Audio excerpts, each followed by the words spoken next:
नमस्कार दोस्तों, मैं आपकी दोस्त, आपकी कोच, आपकी होस्ट एडवोकेट प्रज्ञा भूषण आज फिर हाजिर हूं आपके सामने ऐसी चीज को लेकर जिसकी दुविधा अक्सर लोगों में बनी रहती है। आपने अक्सर लोगों को नोटिस किया होगा दोस्तों कि कुछ लोग ऐसे होते हैं जो किसी काम के लिए जब निकलते हैं तो उनके जो बनते हुए काम हैं वो भी बिगड़ जाते हैं, कुछ ना कुछ गड़बड़ हो जाती है, लास्ट मोमेंट पे कहीं अटक जाता है और होते होते काम रह जाता है। कुछ लोग ऐसे भी मिलते हैं जिनके काम नहीं होने वाले होते हैं, ऐसा लगता है कि ये लोग ऐसी चीज हासिल ही नहीं कर सकते या इन लोगों का काम आज होना बड़ा मुश्किल है। और वो जब घर से निकलते हैं, जब वो अपने काम करने को जाते हैं तो नहीं होता, वो अभी काम उनका हो जाता है, बिगड़ा हुआ काम भी बन जाता है। तो ऐसा कैसे हो जाता है दोस्तों? तो हमने बहुत कुछ सुना है लॉ ऑफ अट्रैक्शन के बारे में कि कैसे हम चीजों को अट्रैक्ट करते हैं, जो हासिल करना चाहते हैं हासिल कर लेते हैं, जो सपना देखते हैं वो पूरा हो जाता है। तो आज मैं बात करूंगी उससे एक कदम ऊपर, लॉ ऑफ वाइब्रेशन की। दोस्तों, ये लॉ ऑफ वाइब्रेशन क्या है? लॉ ऑफ अट्रैक्शन जैसा कुछ? यस दोस्तों, आज हम इस लॉ ऑफ वाइब्रेशन के ऐसे 5 फॉर्मूलाज की बात करेंगे जिसको आप यूज करके अपनी फ्रीक्वेंसी लेवल को, अपनी वाइब्रेशन को ऊपर लेके जा सकते हो और आपकी पॉजिटिविटी इतनी बढ़ जाती है कि आपके बिगड़े हुए काम भी सही होने लगते हैं, पूरे होने लगते हैं। जो आपको ऐसा लगता है कि ये नहीं हो पाएगा वो भी शुरू हो जाता है होना। तो आपको करना क्या है दोस्तों? ये लॉ ऑफ वाइब्रेशन है क्या? तो जैसा कि हम सब जानते हैं दोस्तों कि इस दुनिया में कोई भी चीज जो है वो स्टैग्नेंट नहीं है। एवरीथिंग इज इन मोशन, हर कुछ चल रहा है अपनी स्पीड से। इवन आइंस्टाइन ने कहा था E = mc², यानी कि जो मास है वो एक एनर्जी ही है। चाहे वो मैं हूं, चाहे वो ये लैम्प शेड है, चाहे वो ये सोफा है, हर कुछ मोशन में है। सबकी स्पीड अलग अलग है क्योंकि सब मॉलिक्यूल्स आपस में किस हिसाब से जुड़े हैं, कितने स्ट्रांगली जुड़े हैं, वो उनकी मोशन की स्पीड क्या है, जिसे हम कहते हैं फ्रीक्वेंसी। हर चीज की फ्रीक्वेंसी अलग अलग है, इसलिए कुछ अलग दिखता है। जब हमारी फ्रीक्वेंसी उस चीज की फ्रीक्वेंसी से मैच होती है जिसे हम पाना चाहते हैं दोस्तों, हम वो चीज पा लेते हैं। अगर मैं आज यहाँ हूं और मुझे जो चीज चाहिए, आज से कुछ साल बाद जो मैं इमेजिन कर रही हूँ कि मैं यहाँ होंगी, तो ये चीज ऑलरेडी एग्जिस्ट कर रही है दोस्तों। दिक्कत ये है कि इसकी फ्रीक्वेंसी अलग है और मेरी फ्रीक्वेंसी यहाँ पे है। अगर मैंने आज ही अपनी फ्रीक्वेंसी बढ़ा ली तो मुझे 1 साल नहीं लगेगा यहाँ पे पहुंचने में, 1 दिन लगेगा। फ्रीक्वेंसी मैच होने की बात है। तो अपनी फ्रीक्वेंसी को हाई कैसे किया जाए, आज हम इस पे बात करेंगे। तो दोस्तों, 5 फॉर्मूलाज हैं जिसकी आज हम बात करेंगे और जिसकी वजह से आप अपनी फ्रीक्वेंसी को बेटर कर सकते हैं, बढ़ा सकते हैं और अपनी किस्मत को बदल सकते हैं। क्योंकि किस्मत कुछ नहीं है, सब आपकी सोच है, आपकी अपनी फ्रीक्वेंसी है, आपकी वाइब्रेशन है जो आपकी किस्मत बनाती या बिगाड़ती है। तो पहली चीज दोस्तों जो सबसे इंपॉर्टेंट है वो है माइंडफुलनेस। माइंडफुलनेस क्या है? माइंडफुलनेस दोस्तों, लिविंग इन द प्रेजेंट, मुझे आज में रहना है, मुझे अभी में रहना है। जनरली फ्यूचर, जैसे बात करते हैं कि फ्यूचर क्या है, भविष्य क्या है, कुछ नहीं है दोस्तों। Future is now. जब आप कल में जी रहे थे तो अभी का जो वक्त है वो आपका फ्यूचर था, ठीक है? वैसे ही आप फ्यूचर में जाएंगे तो वो जो वक्त आपका कभी ना कभी नाव में आ जाएगा। तो आप अपने अभी को, अपने इस वक्त को, अपने नाव को अगर ठीक से जी रहे हैं, उस पर पूरा कंसंट्रेशन कर रहे हैं, तो आपका फ्यूचर अच्छा होना ही होना है। लेकिन ये इतना आसान नहीं है, नाव में जीना कितना मुश्किल है। कभी हम पास्ट को याद करने लगते हैं, कभी फ्यूचर के बारे में चिंतित हो जाते हैं। तो नाव को जिए कैसे दोस्तों? आप जो भी काम कर रहे हैं उसको दिल से फील करें, क्योंकि हमारे ना दिमाग में एक टाइम में 60,000 से भी ज्यादा थॉट्स जो हैं चलते रहते हैं। इतने जब ज्यादा थॉट्स होते हैं तो वही हमारी एनर्जी जो है उतने हजारों थॉट्स में डिवाइडेड होती है। थॉट्स जितने कम होंगे उतनी ही एनर्जी कॉन्सेंट्रेटेड होगी, स्ट्रांग होगी, जो हमारी वाइब्रेशन को ऊंचा लेकर के जाएगी। तो हमें नाव में कैसे जीना है? जैसे सपोज मैं खाना खा रही हूँ, दाल चावल सब्जी, तो मैं उसको फील कर रही हूँ। मैं खाते वक्त ये नहीं सोच रही कि मुझे मीटिंग में पहुंचना है, वहां पे पहुंच के क्या होने वाला है, पता नहीं मीटिंग पूरी होगी नहीं होगी, पता नहीं वो व्यक्ति मिलेगा कि नहीं। नहीं, जब मैं खाना खा रही हूँ तो सिर्फ मैं खाना खाऊंगी। मैं चावल को हाथ से फील करूंगी कि वो हाथ से छूने में कैसे लगते हैं, वो क्या करिश्मा है। जब वो दाल मेरे मुंह में जा रही है तो उसका स्वाद कैसा आ रहा है, मेरी टंग से टच होने से लेकर के जब वो मेरे फूड पाइप में उतर रही है तो मेरे को क्या फीलिंग आ रही है, मेरे पेट में पहुंचने के बाद मुझे कैसा लग रहा है। मैं उसकी स्मेल को फील करूंगी, जो उसमें से हल्दी की महक आ रही है, जो मिर्च की महक आ रही है, जो धनिए की महक आ रही है, उसको फील करूंगी। यानी कि मैं उस वक्त उस नाव में जी रही हूँ। अगर मैं किसी मीटिंग में बैठी हूँ तो मैं सामने वाले की आवाज को सुनूंगी, समझूंगी, फील करूंगी, उसकी बातों को समझूंगी। मैं बैठी तो इस मीटिंग में हूं और सोच रही हूं कि शाम को जो कॉन्फ्रेंस है उसमें क्या पहन के जाना है, मेकअप कैसा होना चाहिए।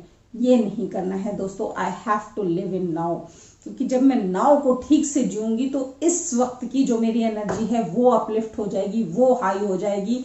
मेरे थॉट्स कम चल रहे होंगे तो मेरे हर थॉट पे जो स्ट्रेंथ है एनर्जी की वो ज्यादा होगी, पावर ज्यादा होगी। तो ऑब्वियसली मैं एक अलग लेवल पे काम कर रही होंगी और वो अलग लेवल मुझे एक अलग लेवल पे पहुंचाएगा जिंदगी में। तो ये था दोस्तों पहला फॉर्मूला, माइंडफुलनेस। अगले फॉर्मूले की बात करते हैं दोस्तों, तो वो है मेडिटेशन। मेडिटेशन माने जब मैं शांत मन से आंखें बंद करके कुछ भी नहीं सोच रही हूं। क्योंकि दोस्तों हमारे दिमाग में, हमारे थॉट्स में, हमारी खुद की एनर्जी में इतनी पावर है जो विद इन सेकेंड 60,000 70,000 थॉट्स को सोच सकती है। अगर मैं एक मिनट भी उस पावर को एक जगह इकट्ठा कर दूं, जब मैं कुछ सोच ही नहीं हूं, सिर्फ मेरी सांस आ रही है, जा रही है, आ रही है, जा रही है, और मैं अपनी उन सांसों को फील कर रही हूं, सिर्फ कुछ नहीं सोच रही हूं, तो सोचिए दोस्तों मेरी वो एनर्जी कितनी स्ट्रांग होगी, कितनी पावरफुल होगी। और वही वो एनर्जी है जो मेरी फ्रीक्वेंसी को एक हायर लेवल पे लेके जाएगी। अक्सर आप बात करते हैं कि वो उसके पास जाओ तो उसका ऑरा ही अलग है, उस कमरे में एनर्जी ही अलग फील होती है, पॉजिटिविटी ही अलग आती है। ये दोस्तों इसीलिए आती है क्योंकि उसकी एनर्जी का पावर लेवल, उसकी फ्रीक्वेंसी, उसकी वाइब्रेशन बहुत हाई हो चुकी है इन्हीं प्रैक्टिसेस से। तो meditation is very very important दोस्तों। चाहे आप दिन के 2 मिनट 5 मिनट करें, लेकिन कोशिश कीजिए जब अकेले बैठे हैं तो अपने सारे थॉट्स को गायब करके, आंखें बंद करके अपनी सांसों पे ध्यान दीजिए, अपने इस सेंटर पॉइंट पे ध्यान दीजिए। और शायद शुरू में हो सकता है 30 सेकेंड्स 40 सेकेंड्स ही कर पाएं, लेकिन धीरे धीरे प्रैक्टिस करके आप उसे 2 से 3 मिनट 5 मिनट बड़े आराम से कर सकते हैं, अगर आधा घंटा नहीं भी कर सकते तो। इसके अलावा जो तीसरी चीज है दोस्तों, स्पेंडिंग टाइम इन नेचर। दोस्तों ये जो प्रकृति है ना, ये बहुत बड़ी हीलिंग फोर्स है। इसका जो भगवान ने जिस प्रकृति को बनाया है, जिस भगवान ने हमें बनाया है, जिस ऊपर वाले ने हमें बनाया है, हमारे बीच का कनेक्शन जबरदस्त है दोस्तों।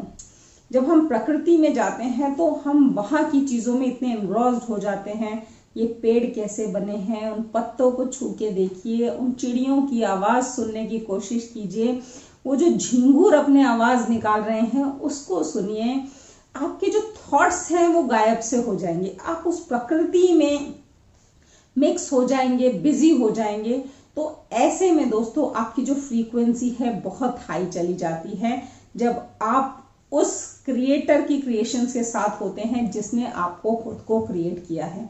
अगर आप किसी जंगल में, किसी पार्क में नहीं भी जा पा रहे हैं तो घर में जो गमले लगे हैं, जो थोड़े बहुत पेड़ पौधे हैं, उनके साथ वक्त बिताने की कोशिश कीजिए, उनके पत्तों को फील करने की कोशिश कीजिए। कभी उसमें पौधों में पानी डालिए और फिर देखिए आपके पानी डाले हुए पौधे जब बड़े हो रहे हैं तो आपको कितनी खुशी मिल रही है।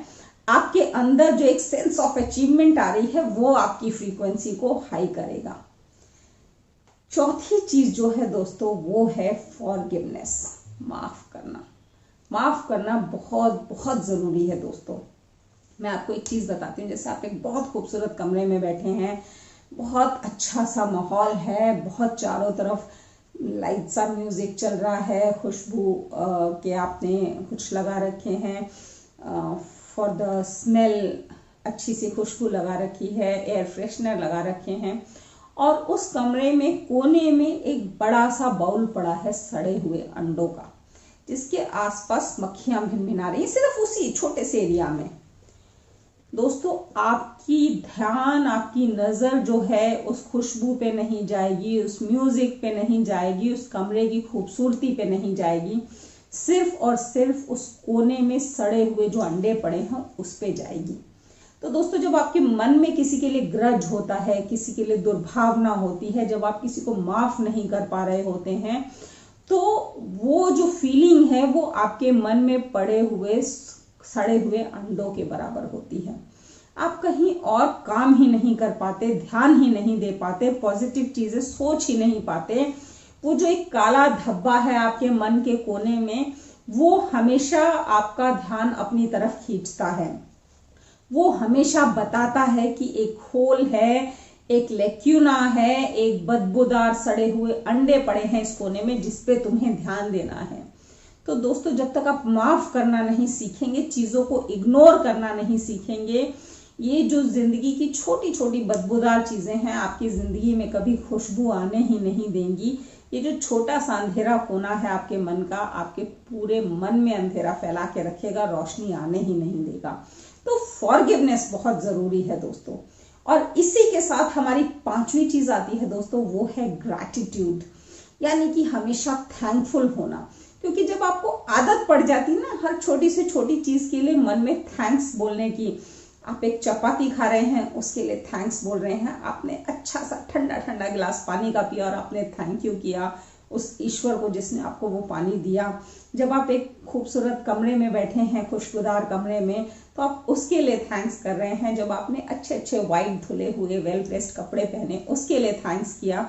तो आपको आदत पड़ जाती है अच्छी चीजों पे बार बार ध्यान देने की, आपको आदत पड़ जाती है पॉजिटिव चीजों को नोटिस करने की और उसके लिए थैंकफुल होने की, ग्रैटिट्यूड शो करने की। और दोस्तों, उसकी वजह से आपको चारों तरफ जहां किसी को कोई अपॉर्चुनिटी नजर भी नहीं आती है, वहां पे भी आपको अपॉर्चुनिटीज दिखने लगती हैं, पॉजिटिव चीजें दिखने लगती हैं, पॉजिटिव माहौल दिखना शुरू हो जाता है, क्योंकि आपकी वाइब्रेशन पॉजिटिव हो चुकी है, आपकी फ्रीक्वेंसी हायर लेवल पे जा चुकी है, जो आपको अपॉर्चुनिटीज दिखाएगी, पॉजिटिविटी दिखाएगी, जो दूसरों को शायद नहीं दिख पा रही है। और इसी वजह से उसी जगह पे बहुत लोगों के काम होते हुए भी रुक जाते हैं, और ऐसे भी लोग हैं जिनके काम नहीं होने वाले होते हैं, उनके हो जाते हैं, क्योंकि उनकी वाइब्रेशन हाई है, उनकी फ्रीक्वेंसी हाई है। तो दोस्तों, ये थे आज के 5 सूत्र जिससे आप अपनी वाइब्रेशन को, अपनी फ्रीक्वेंसी को इंस्टेंटली बढ़ा सकते हैं, हायर कर सकते हैं और अपने जीवन की बहुत सारी चीजें आसान कर सकते हैं। आपको कैसा लगा ये वीडियो, ये जरूर इस कमेंट बॉक्स में लिखिएगा। इस तरह के रेगुलर वीडियोस के अपडेट्स लेने के लिए इस चैनल को सब्सक्राइब जरूर कर लीजिएगा, ताकि आपसे कोई और वीडियो मिस ना हो। और इसको प्रैक्टिस करने के बाद please promise me that you will come back to this video and you will write in the comment box कि ये चीजें प्रैक्टिस करने से आपके जीवन में क्या बदलाव आया। तब तक के लिए मिलते हैं नेक्स्ट वीडियो में। थैंक यू, धन्यवाद, नमस्कार, शब्बा खैर।